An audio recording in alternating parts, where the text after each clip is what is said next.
Welcome to our Sexpert panel on intimate communication, sponsored by Loveology University. So one lucky raffle winner will get the Certified Relationship Program for free today.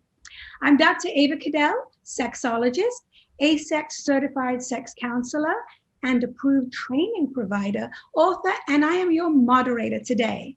And today's Sexpert panelists are all superstars in their field of love, relationships, intimacy, and sexuality. So let's meet them one by one.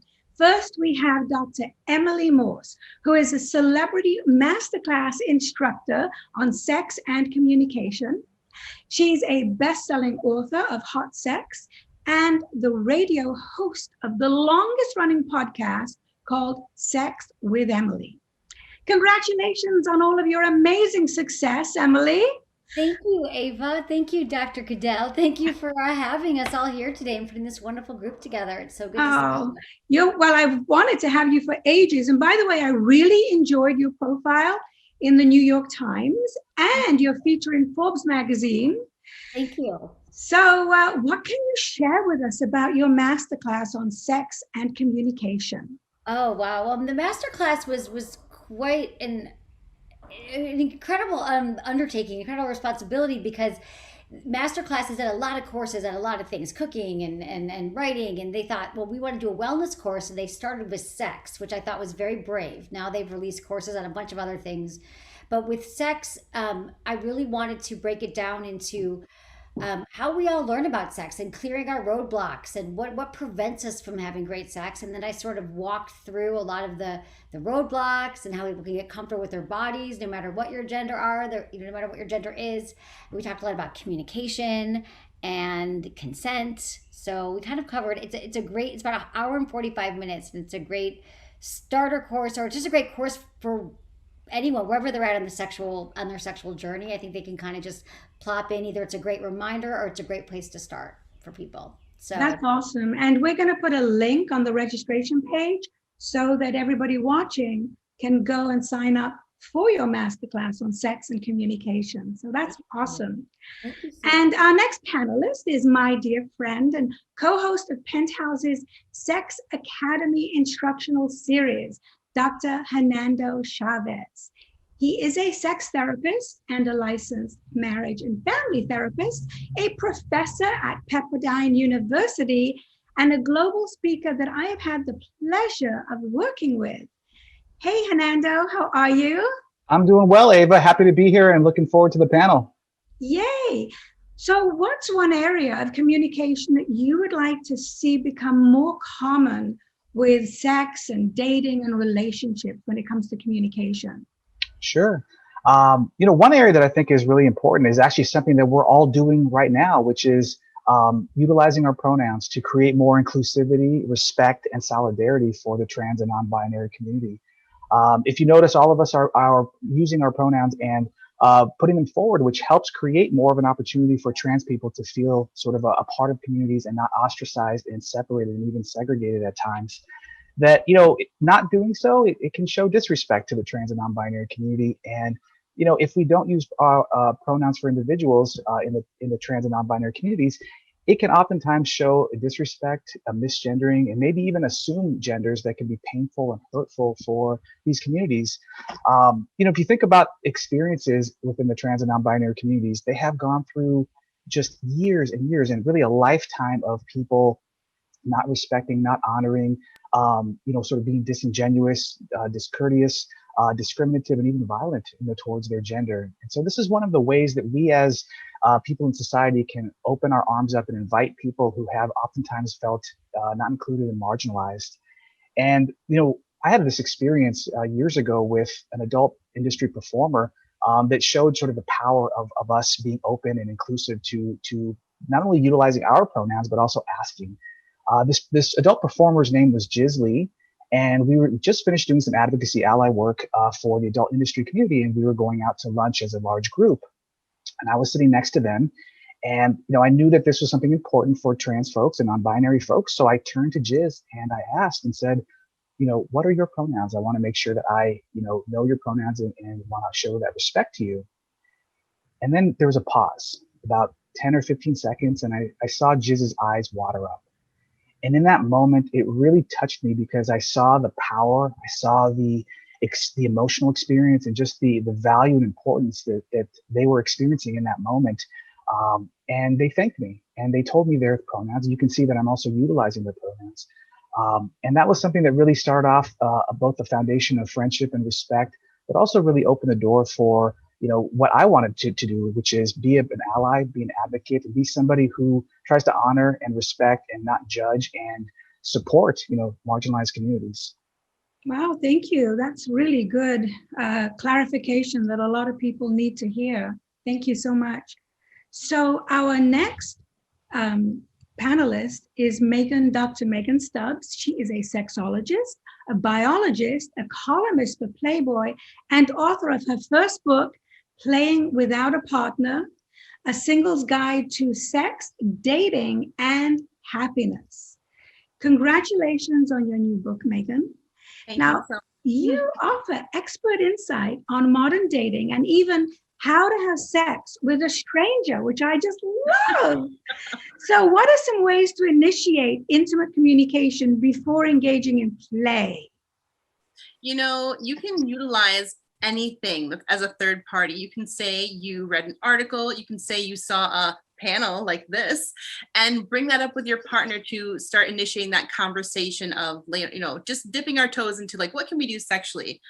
Also, I love to suggest a yes, no, maybe list. So if you don't know what that is, it's a list of different activities listed out. And so you take this little assessment and your partner takes this assessment and you come back together and see where you overlap and see what things that are not for me, not for you. Cool, we don't have to do that. And then explore things that you might be curious about that might be like a maybe on your list. So those are really fun ways to make the pre-sex talk not boring. Cool, thank you. Can't wait to read your book. And our next expert is Dr. Shannon Chavez, a licensed clinical psychologist and a certified sex therapist with a private practice called SHAPE, which means Sexual Health and Pleasure Enhancement Center in Beverly Hills. She works with many organizations as a presenter, spokesperson, media commentator, and consultant in sexual health and wellness, relationships, and mental health. And she wrote a guide for clinicians on the treatment of love addiction. So what can you tell us about that guide for clinicians? It was something that I felt was lacking in the field, was looking at love addiction as an attachment issue. So I wanted to create a manual that actually helped people not only understand the theory, but also how to actually apply it with clients. So I kind of had to write the book on it because it wasn't out there in the field. So I really hope that clinicians will use it and open up some new dialogue around how love addiction isn't exactly an addiction, but it's an attachment issue that can be resolved. Thank you. That's awesome. And yeah, clinicians need, to have updated information because our field is forever changing. Sexual health is always evolving. So thank you for doing that. And our next panelist is Dr. Sarah Nazazadeh, a registered supervisor and senior accredited member of the College of Sex and Relationship Therapists in England, and a certified sexuality counselor and approved training provided by ASEC. He also serves as the advisory board of the World Association for Sexual Health and co-chairs their annual World Sexual Health Day in Stanford, at Stanford University. Now, she's also the co-author of the award-winning Orgasm Answer Guide and a Wheel of Context for Sexuality Education. But her most recent contribution to this field is the emergent love model research and development of a validated inventory for the holistic assessment of dynamics within a coupledom called Relationship Panoramic Inventory. Wow, kudos on all of your amazing accomplishments, Sarah. I'm just incredibly amazed at everything that you do. So let me ask you, how can your Relationship Panoramic Inventory for couples offer ways for them to communicate more effectively? Well, thank you for that, Eva.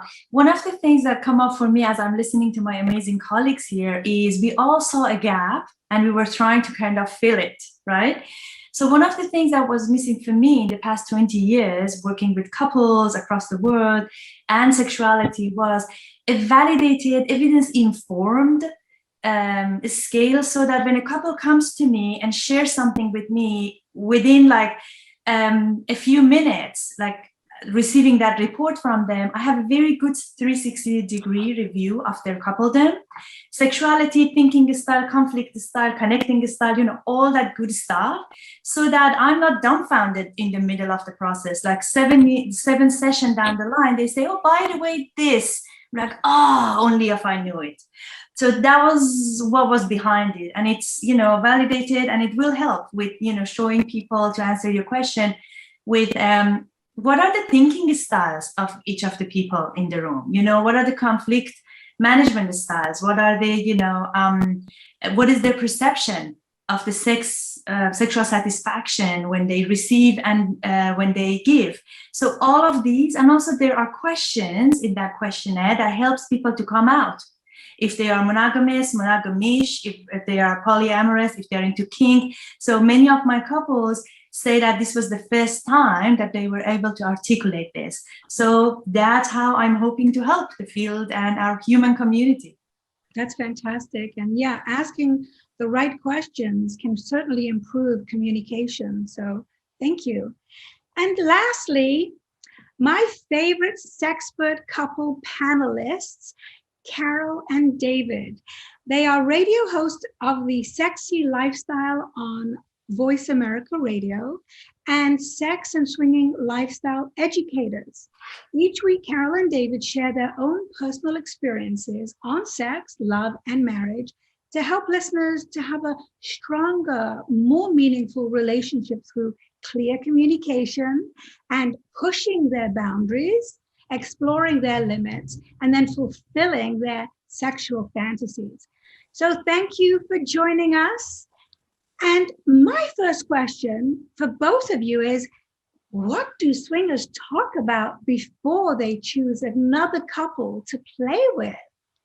Well, Ava, first of all, I'd like to thank you for including us in your communication panel, because as we know, swingers are actually experts in communication. Otherwise, it wouldn't work that way. So thanks so much for inviting us to be here.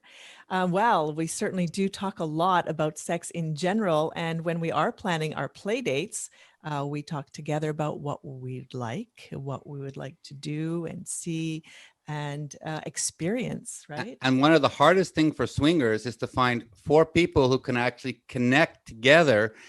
So it's like, I have to like her, and I have to like, she has to like him, and they have to like each other. So there's a lot of communication that goes on before we actually get together and get naked to play. Right. So the kinds of things we ask are, the kinds of things we ask each other are really about, what we're looking for, what we want to experience in that day. And things change, so we can't take for granted that our partner wants the same thing every time. We have to ask those questions. So what if one of you wants to swing with a couple and the other one doesn't? Oh, that's we never take one for the team. It doesn't So, happen. Yeah. We just kindly decline and move on. That's all. Yeah. And one of the Good hardest answer. Yeah. Yeah. And one of the hardest things as we age is, unfortunately, the women seem to take care of themselves better than the guys do sometimes. And, you know, it's hard to find two couples that are very, very compatible for each other. And Carol and I, like, I might find the woman very attractive and she's like not 100%. So we talk about, like, you know, what do you think? And sometimes, you know, you talk to the people and all of a sudden their personality starts to shine. And then, you know, the looks don't become that important, and the people as themselves, and they have beautiful smiles, make the whole encounter a lot more enjoyable to get into. Great. Thank you. And lately, one of the things we're talking about is, are they vaccinated or not? Right? Yeah, that takes communication too. Mm-hmm. Good point. So most people really have a hard time, excuse the pun, asking for what they want in bed. So this question is for everyone on the panel, and just please feel free to join in if you have anything to say in response to each other. How do you ask for what you really want in bed? And let's start with Dr.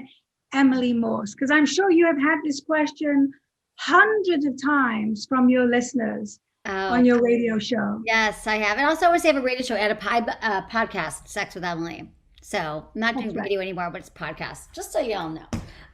Yeah, it's a great question. I think that everything comes down to communication.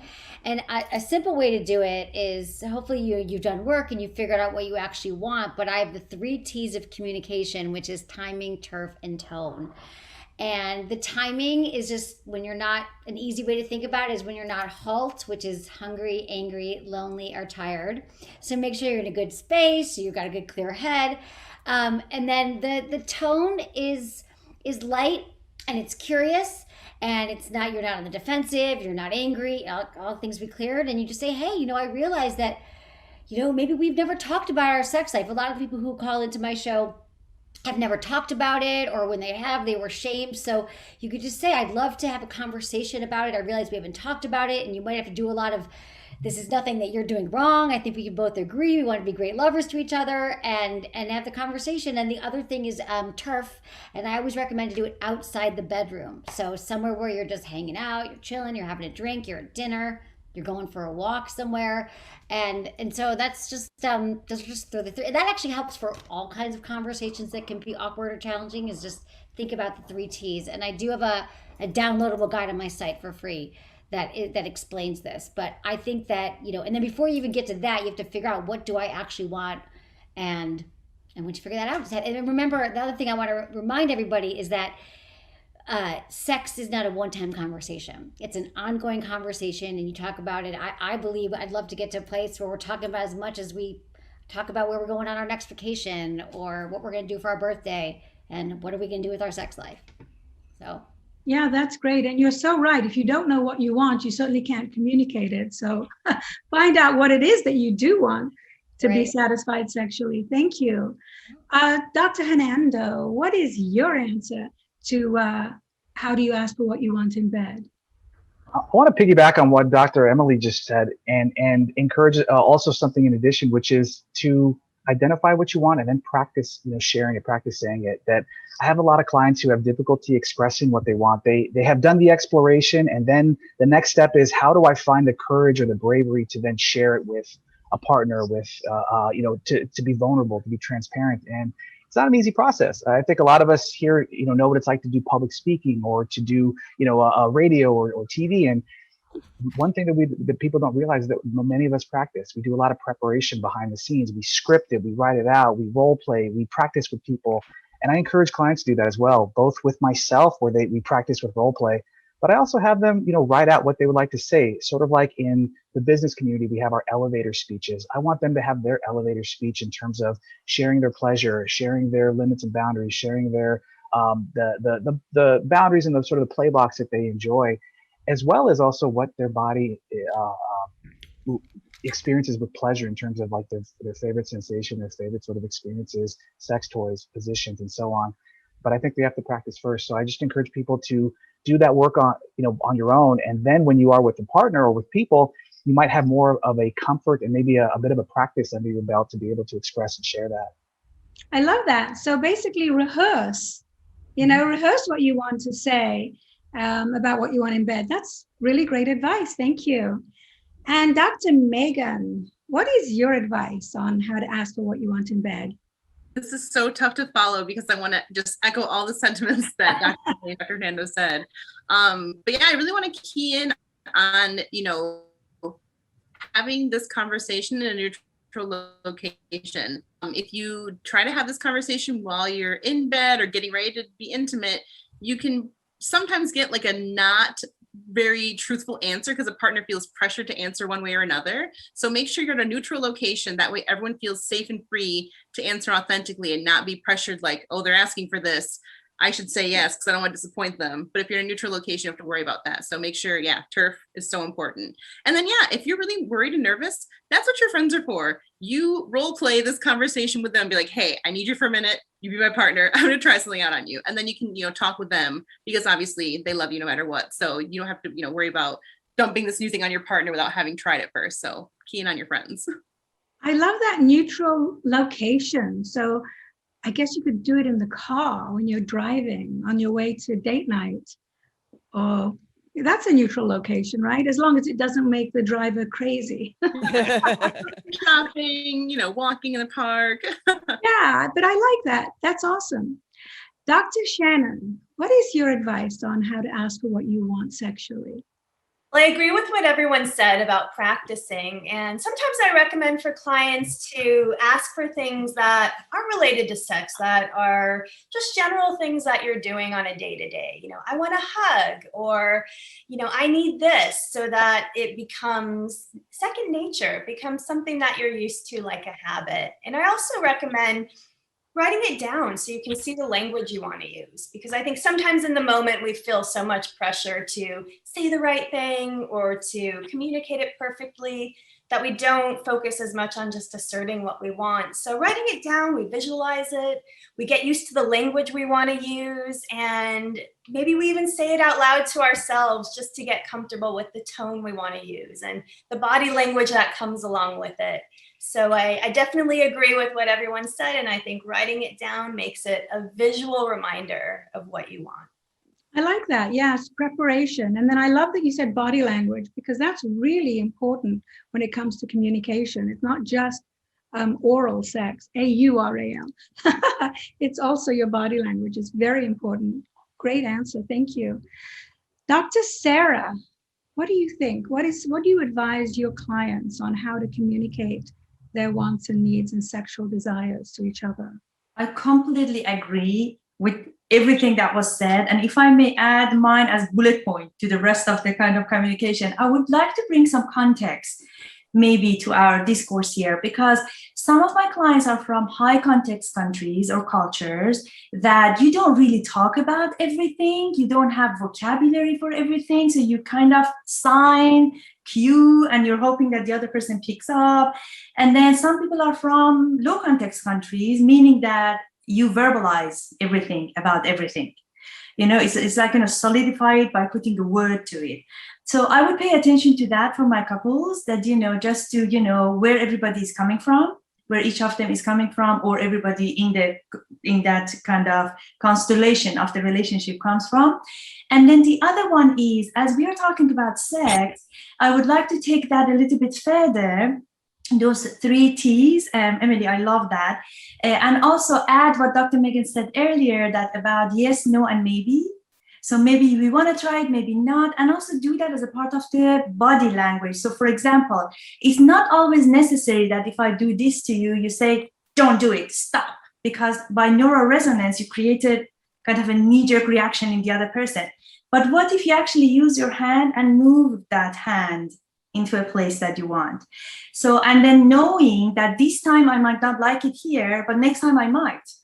So these are the ones that I think, the nuances, because many of the couples, have that verbal exchange, have that agreement, and then they get stuck to it. But you told me 5 years ago, you don't like this. Yeah, that was 5 years ago.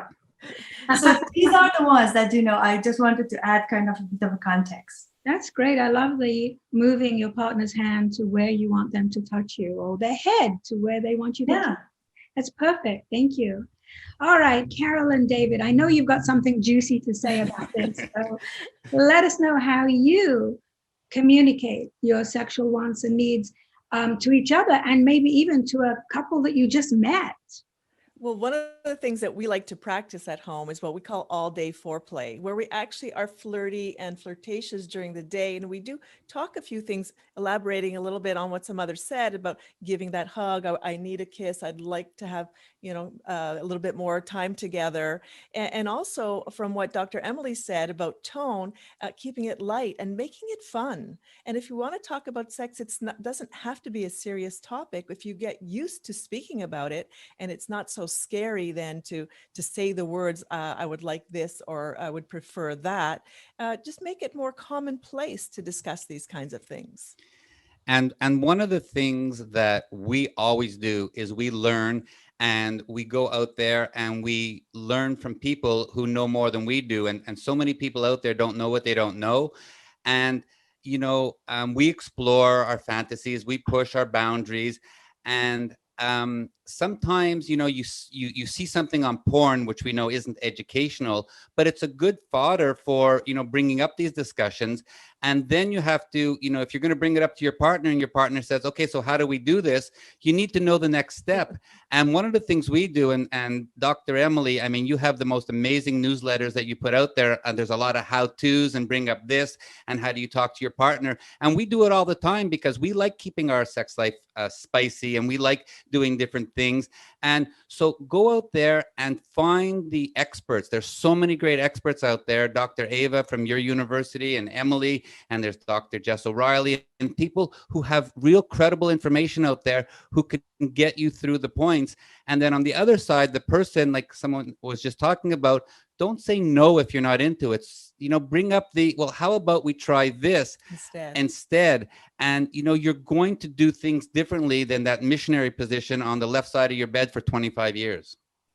Yeah, that's great. So you're talking about negotiation instead of just saying no. Mm-hmm. I'm sure all of you have heard about the compliment sandwich with 2 slices of compliments and 1 slice of complaint in between them, which is also a great way to communicate, what you love. So I love the way you kiss me, and it turns me on when you caress my nipples, but I don't like it when you pinch them.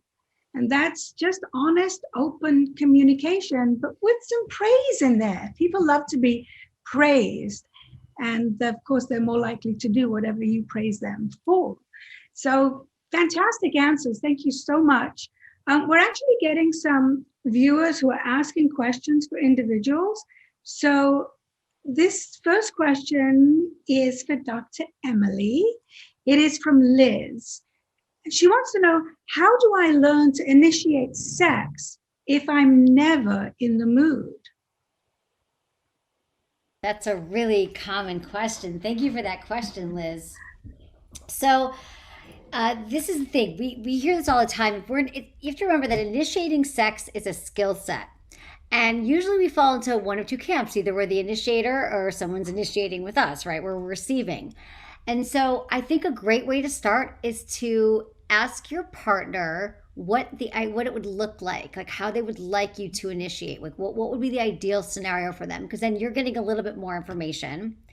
Maybe they say, well, I come home from work and you come up to me and start kissing my neck, or you're wearing that sexy thing, or your phone's turned off and you give me that look. I mean, I think that just having some more information, it's like anything, like a new skill we have to practice. So I always recommend getting some more information so you feel like you're in it together rather than making it like another thing on your to-do list, like initiate sex, 6 o'clock. So I think the more permission we can give ourselves to explore, and I think that's good advice for any kind of request your partner makes, where you're like, oh God, now they want me to dominate. That's another one. My partner wants to be more dominant. You're like, well, what do you mean by that? Do you want me to spank, you want me to spank you, tie you up, verbally tell you, what do you need in this situation? So I think, that's a really helpful way to kind of, and then practice, think about it, plan it. I have to plan stuff ahead or it won't happen. I have to think about it, because I also had partners happen to me. Like I'm like everyone else. I'm like, oh God, I really haven't been initiating. So I had to like think about it. Like I'm going to do all these things. Cause then also it wasn't just what my partner turned me on. I took what I knew he wanted. And then I was like, well, what would really turn me on? And I kind of created a scenario that felt good to both of us, which I think is always important. Yeah, that's great. It sounded like Liz was putting too much pressure on herself, but Yeah. with your answer, you're letting her know there's different ways to initiate. Yeah. Initiate with a hug or a compliment. It doesn't have to be. It's not like yeah. Yeah, it doesn't have to be in missionary or doggy style. So that's great. Yeah, thank you. That's a very good advice for everybody. And I do think we should take turns initiating sex so that one person isn't always the initiator. So yeah, great advice. Thank you, Emily. The next question here is for Dr. Hernando from Sammy, who is a Loveology student. And he wants to know more about what you were talking about, the pronouns and minorities. He thought that was so important about respectful communication. So he wants to know if you can just expand upon that a little bit more and maybe give an example of communication. Sure. So maybe in addition to talking about the pronouns in the trans and non-binary community, I can maybe touch upon discussion and communication in the kink community. As we know, kink is growing. More people are introducing kink and BDSM into their lifestyle, into their sex play, into their relationships. And as this is growing, so do I think people also need to hone those skills. Within the kink community, there's an emphasis on communication and consent negotiation that's ongoing, that's constant, and as was brought up with previous panelists, that is ongoing and evolving. So we have to be dynamic about those continued conversations. And in the kink community, we have different acronyms that are used to kind of remind people about areas to explore in terms of their communication and negotiation. An older version was SSC, which was safe, sane, and consensual. Maybe something that's a little bit more modern was RAC, which was risk, aware, consent, kink. And one that I've been seeing also in dungeons and also online has been PRIC, which is personal responsibility, informed, consensual kink. So whether you're SSC, PRIC, or RAC, which I love the PRIC, by the way, that's a great acronym. You can't forget that. I think we have to take a cue from, let's say, the non-monogamous, the poly, and the kink communities in this emphasis on defining boundaries, consent, ongoing consent, the idea of exploring limits, pleasures, areas that we want to play in. Also aftercare, how we like to also experience the after sexual experience and what physical or emotional or mental support, is something that's beneficial for us, as well as even talking about things like triggers or historical sort of experiences that might impact or come into play with our sex, and even injuries, that some people might have, certain issues with knees or backs or hips and so on. And these are all things that can be done through communication. In the kink community, you'll often find that they'll use things like checklists to help sort of guide the conversation in order for people to explore what areas of impact play, what sort of psychological sort of areas of dominance and submission or power play that they want to explore, maybe what type of S&M sort of, experiences with sadism and masochism. And then also with communication, it's very important for people to explore, what are sort of our ways to keep consent ongoing, but also to check in with partners. And so this idea of ongoing check-ins is important. This idea of exploring what are safe words, what are silent alarms. If you don't know what a silent alarm is, it's essentially if there is some type of restriction that's happening sensory-wise, it's a way for us to be able to express, to stop or our safe word when we have some type of, let's say, restriction. For example, somebody has a ball gag. They can't say that, cucumber is my safe word. They can't say it because they've been, they're in bondage. So they may hold a handkerchief. And if they drop that handkerchief, that is a sign for that top or that dominant to say, hey, we need to pause or stop. I've got to check in. And one of the classic ways for consent to happen in the kink community, in terms of ongoing communication, is to use the stoplight system. That example of red, yellow, and green that we're all familiar with driving. That typically when someone shares green, that means to keep going, that this is pleasurable and good. Yellow can mean different things, so we have to define what yellow means before we get into our play. Yellow can mean, don't go any sort of deeper or heavier. This is a good sort of trajectory. But for some, yellow can also mean, hey, we need to tone it down back a bit. So we need to define what yellow means for each individual. And then, of course, red would mean full stop. We've got to stop. We've got to check in. We've got to tend to whatever needs might be present. And that's something that I think we can all learn from the kink communities, which is, this idea of having deep, intricate communication that really highlights boundaries, consent, and love and respect for people. And I think that gives us the opportunity to really have pleasure when we can when we can address some of these different areas that can sometimes come up with assumptions or miscommunications. Yeah, that's great, Hernando. I know the safe words are so important, and we can, incorporate those into our sexual fantasies. And, also consent is of paramount importance in communicating consent. It's all very, very, just very important to know how to communicate consent and how to communicate boundaries, and your explanation is excellent. That's why you're the professor at Pepperdine University. You're so good at this. Dr. Sarah, Linda and Jerry want to know how they can solve their different sexual needs.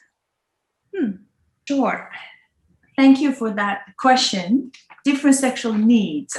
So one of the practicality of it is take turns. For example, tonight is my night, tomorrow night is your night, and then a couple's night. I might just ask for a cuddle or a caress or a massage, and you might ask for something else. So when the individual needs are met, then when you come together as a couple for your coupledom night, whatever that you want to call it, then there is not that residue of resentment that I didn't get what I wanted, So that would be one way. And then the other one that I was actually thinking earlier on, one of the things, as we're talking about communication, that I tell my couples is create a sex menu for yourself. Because for many couples, especially long-term couples, it's intercourse or highway. So it's really important to have a sexual menu. Literally, I ask my couples to have a sexual menu and then go to each other, hey, I'm hungry for 4-course dinner tonight. And then the other person says, not really, can we have a cup of tea and a biscuit, please? And then how does that look like on the menu? This way, both of you, that negotiation, but kind of in a softer way, that kind of we put it forward and both of them feel satisfied out of that situation. Because I want to build on something that Dr. Hernando just mentioned, which is so important. Aftercare matters a lot. So when people come out, it doesn't matter if somebody experienced orgasm or not, or you whatever. But if you're really centered and then ask yourself, did I like this? Did I like this experience? Did I like this food from the menu? If the answer is yes, you want to go back. If the answer is, oh my God, that was disgusting, the body will resist you. Forget about you. I mean, cognition is not even involved, right? The body will resist you. So I want to leave you with that, lovely couple. I'm assuming you're a couple. I love that, because I also do a sexual menu. I've done it in my seminars, and I tell couples to give each other a 3-course menu. So what do you want as an appetizer? Because they might have different ideas. One might want to just kiss, another one might want a sensual massage. So I love that. That's great communication. And also I like what you said about take turns, to have your sexual needs met. So Monday it's Linda's, and then Tuesday it's Jerry's turn. Very good answer. Great. Here's a question from Lexi for Dr. Shannon. She needs your help because she says, my partner and I are on different pages when it comes to sexual communication. And it feels like we're talking 2 different languages. So how can we get into a better rhythm with our communication, even though our styles of communication are different? Such a good question. I mean, first of all, you're going to be speaking a different language. You don't need to speak the same language in order to communicate effectively. If anything, you want to be curious and understand your partner's language. And that's everything from the words you use to refer to your body and what feels good and how you define your pleasure. And I think if you're on a different page, I think sometimes maybe there's things being triggered when you're hearing your partner use certain terms, or maybe it's not a turn on. And so you can openly talk about what's working in communication and what's not. And I think if we think of sex as its own language, then we give ourselves more permission to use words that we don't normally use. Or, as we said earlier, body language, and have your own way of communicating. I mean, a lot of couples like to use pet names or use a cute voice when you're talking to your partner. So think about all these creative ways that we can develop language around sex, rather than feeling like it has to be perfect or that it has to sound like it sounds in the movies, but being open to having your own unique style, and then teaching your partner about that communication and language that feels comfortable for you. Yeah, that's so true. And some couples, they use, so some couples are like left-brained, others are right-brained. And so that's actually two very different people who express what they want just differently. Because maybe a left-brained person wants to, initiate, and what they want to say is, I just want you now, because they just want to get to the facts. But if their partner is right-brained, they're more poetic and more descriptive. Maybe they want to have a bath together first. So you're so right in saying that sex it's got a language of its own. And I think if you can learn to talk in your partner's language, then you're not going to be on two separate pages. You can combine your styles and communicate with all the things that, Dr. Emily and Hernando and Sarah have been saying. These are all extremely unique ways to communicate. So we're really helping people, I think, expand their vocabulary. And I would like to add one thing, because I work with a lot of conservative populations, just like Dr. Sarah, and sometimes it's so embarrassing to think about that words and language. So watch movies and see what other people are doing that feels good for you. Because sometimes we can see that and identify and say, oh, I like that. Or that seems really sexy. Or I love the passion behind what they're asking for. So that's also a way, if you're kind of not knowing where to start, is look at all these great sources around us. For sure. Yeah, that's great, watching movies and hot sex scenes in movies and reenacting them. This next question is for Carol and David. This is a very good one. It's from Leo. He says, how can I encourage my partner to be more vocal during sex so that I know that I'm doing it right? Well, I'm assuming since he's a guy, I'm only going to assume that his partner is female. I'm going to say that a lot of times women are afraid to sound out. Yes, just to sound out and be very primal. But I got to say that when you do let go, for me especially, then it certainly helps. So not only to ways of communication don't have to be words while you're having sex. It could be just sounds that you're making, and whether they're pleasure sounds or fun sounds, or just giving them cues. So I would say if he wants to know how to encourage that, I think he has to ask her to let me know if you like this, even if you're just grunting or moaning or sighing in some way. And I think he just has to come out and ask his partner to be more vocal. And so that, and with the reason that he wants to know if what he's doing is good or not good. Yeah. And the same thing, if it's not good, you have to tell them as well, because, touching someone and massaging them feels good, but an hour and a half later, it might not feel good anymore. And, one of the things I want to bring up that, Dr. Hernando brought up and a couple of other people brought up is, we're pushing some boundaries. We're talking about kink. We could talk about threesomes. We can talk about a whole bunch of things where people push their boundaries. But as a couple, once you decide to go in, if something goes wrong, you can't hold it against your partner. You need to, step back and talk about it. And we always say it might not be great the first time, but try it again, because, there's the nerves and maybe you didn't get the words out properly, like Dr. Shannon was saying, and maybe you use different words the next time and maybe a different situation. So, you're going in because you're trying to do something to strengthen your couple and make your sex life better. Yeah, very good answer. Thank you. Dr. Emily, there are so many viewers who all have similar questions, so I'm just going to put them all together. And they want to know when to bring sex toys into the bedroom. Actually, Lee wants to know if it should be done during date night or before foreplay as a surprise. What do you That's great. recommend? Yeah, it's a great question because I think, again, everyone's different. But I think it's great to have the conversation about toys. I don't think you should surprise your partner with anything. If you've never discussed toys or said, "Hey, I have a toy, I'm wanting to show it to you," I think that's another kind of conversation you have when you're talking about your sex life and you're not necessarily in the bedroom, but you're like, I've got this great new toy and I think it'd be really hot for us to use together. Would you ever be open to that? Have you experienced it before? What's your thought on toys?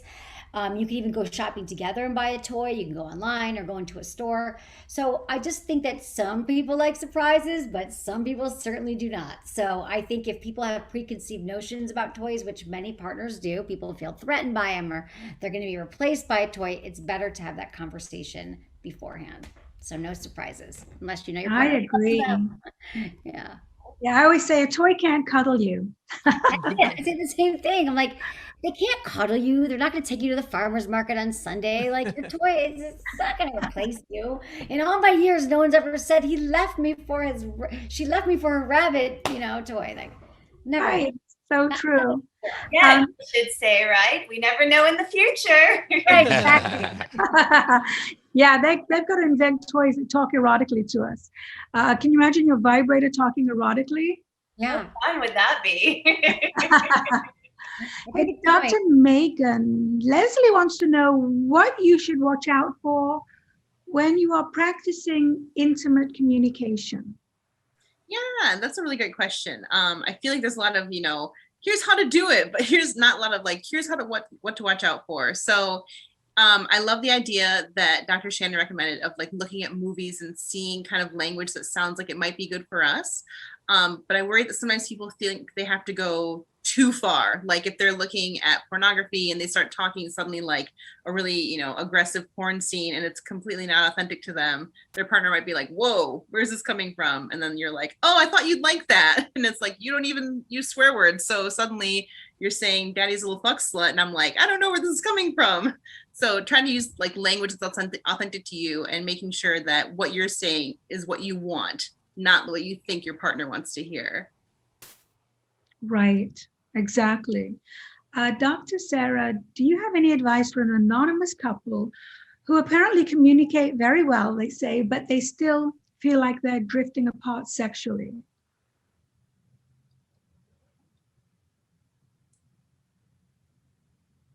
I muted myself. What does that mean? So, lovely anonymous couple.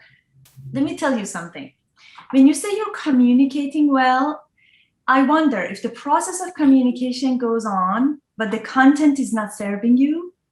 That's the first thing that comes up for me. And then the other one is when you feel like you're communicating very well, it means that you talk a lot. Talking needs the involvement of this part of the brain, prefrontal part of the brain, right? But if you are going to actually have sex, bring bodies together, it will be really helpful to also have some exercises done there for the bonding. So create safer space for one another.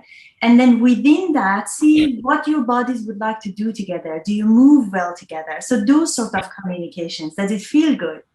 Does it feel not good? Is it triggering for me? Or is it just uncomfortable? I can sit with it. So these are the content. I would just say, the process of communication doesn't guarantee that the content is serving you the way that you want it to serve you. So for me, if you want to start putting the proper kind of content together, I would say identify what you like, what feels good, not what you like, what feels good in the body, what you can immediately translate to pleasure and put it out there. When you do these, I really like that. And then communicate with your body. So for example, I have this guessing game that I give to my couples. They sit together. It could be in a bath. It could be in a shower. It could be just sitting in front of each other, fully clothed. And then just touch each other like that, for example, and then have the other person guess, how am I touching you? Well, you're caressing me. No, actually, I meant to tease you. So just check to see what you're putting out there is received the way that you want. So that's what I call effective communication when it comes to sexuality. When you say you're drifting apart. The other reason couples drift apart sexually is that they are exposed to different material and different information. They're aroused by different stimuli from outside world, but they don't share with each other. So over a period of time, you are a different person, and then you don't really know each other sexually. So that part also comes up for me, that, anything that moves you sexually, that arouses you sexually, it would be really helpful to find a way to share it with each other so that you're both online, kind of align and align with each other. And then over time, you don't do this. So I hope this is helpful. Yeah, it sounds very helpful. Thank you. And we have a question, but I'm going to wait for Emily to answer it because I want to introduce the raffle winner. So Emily, you can think about this while I'm introducing the raffle winner.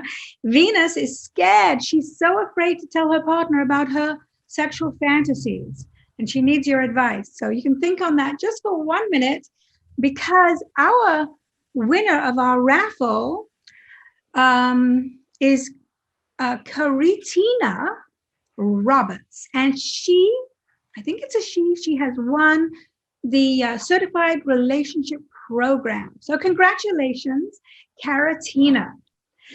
Okay, Dr. Emily, let's help Venus with her fear of telling her partner about her sexual fantasies.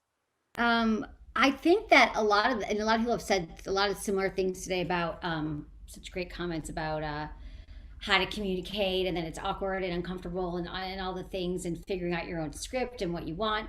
I'm going to go back to something that Dr. Hernando said about your elevator pitch, because I know he shared that with me before when we were working on something. And I love the idea of just kind of knowing about your fantasy and really thinking about, I think Hernando, once we talked about this, the who, what, when, where, like actually knowing like how it's your fantasy, why it's your fantasy, where it comes from, and explain to them that it's not just like, I want to have a threesome, but it's like, I thought about us having a threesome together, and here's why it's arousing to me and why it turns me on, and here's the part of us doing it together that's really hot for me.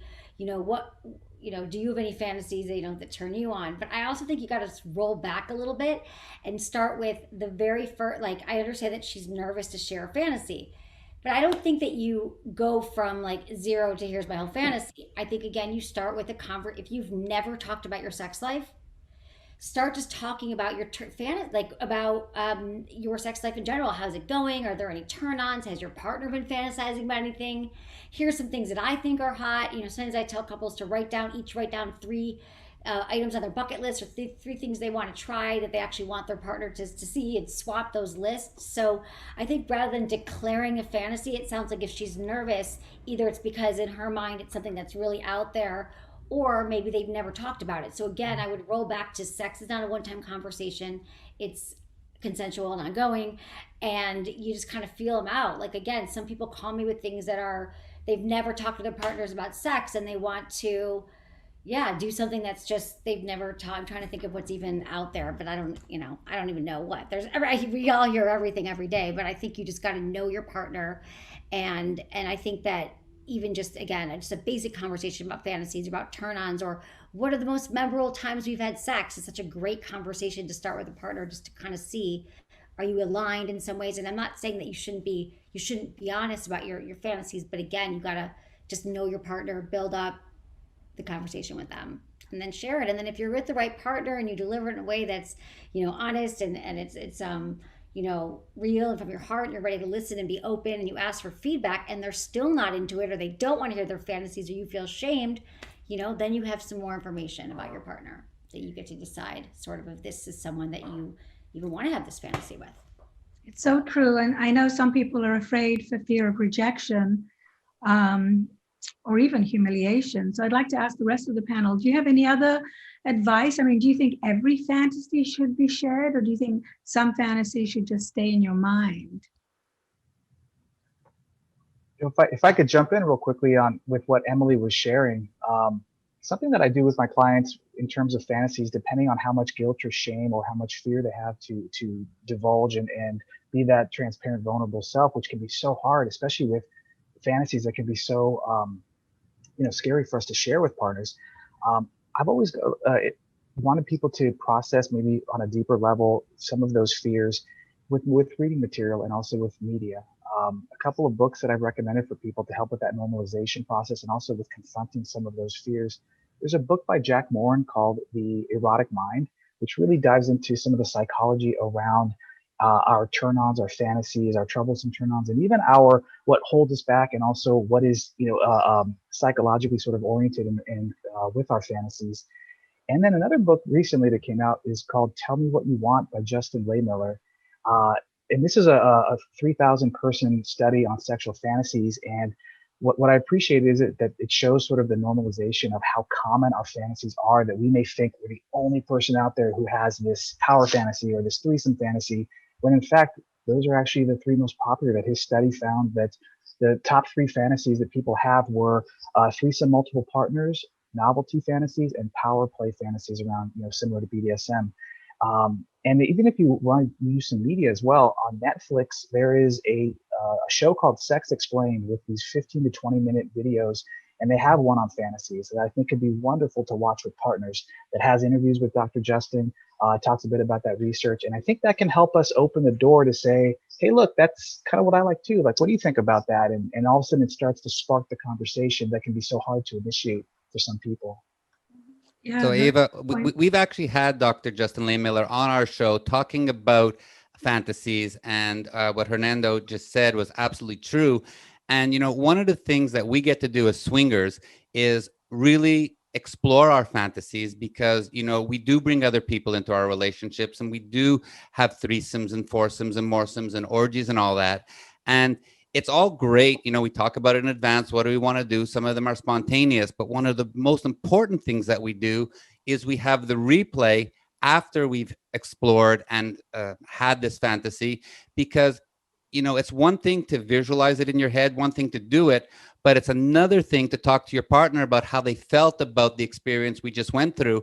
And we do it like an hour or 2 hours right after it happened, so it's fresh in our mind. And from that, we try and do a little bit better next time, because it's not always 100% right. And sometimes it's like, well, we're in an orgy, and did you see what was going on over there? Yeah, I'd like to try that next time. And it just keeps it rolling for the future. May I just comment? This is fantastic. So, the way that I use Dr. Justin's book, Hernando, thank you for bringing that up. I actually asked the couple to bring it in, or I have a copy, in the digital world, I can't have a copy. So I asked them to randomly open a page and read a fantasy. And then I watch their body language and I feedback. I'm like, you're excited. You're like, disgusted. So that's a point of conversation for them there and then. So I just wanted to put it out there that, that opportunistic, is really, really helpful. Yeah, it is. Anybody else have any comments on sharing fantasies?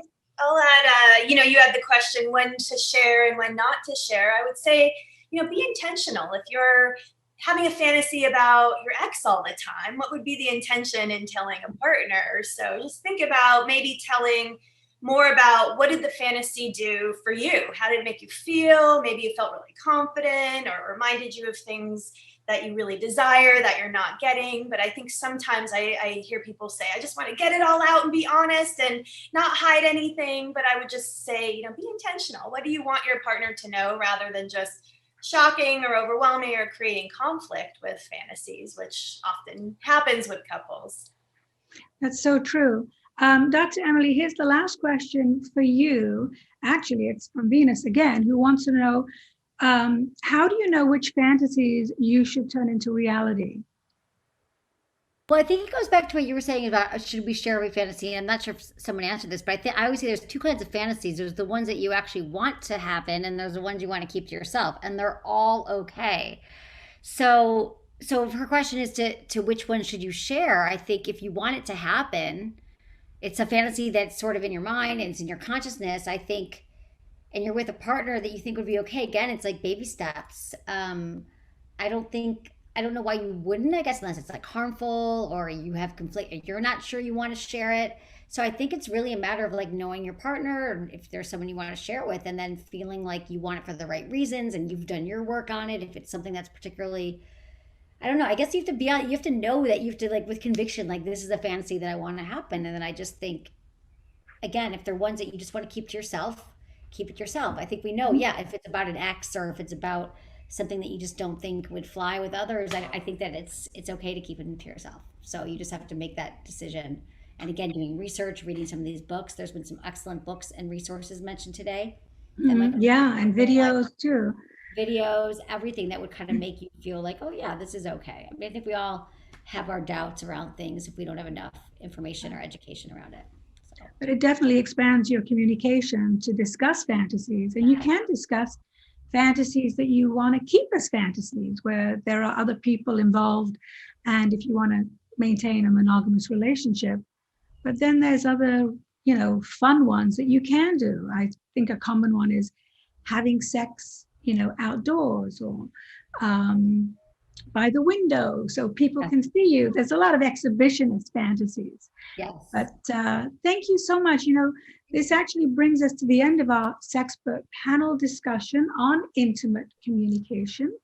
So thank you, esteemed panelists, and everybody can learn from you. Your wealth of sexual knowledge is just mind-blowing. Thank you, Dr. Emily Morse, Dr. Hernando Chavez, Dr. Megan Stubbs, Dr. Shannon Chavez, Dr. Sarah Nazazadeh, and of course, our sexy lifestyle couple, Carol and David, who are all truly superstars. So finally, I do want to thank all of our attendees, and we will be back next month with a new Sexpert panel and a new topic. So I hope that you'll join us. But until then, live to love and love to live. Thank you.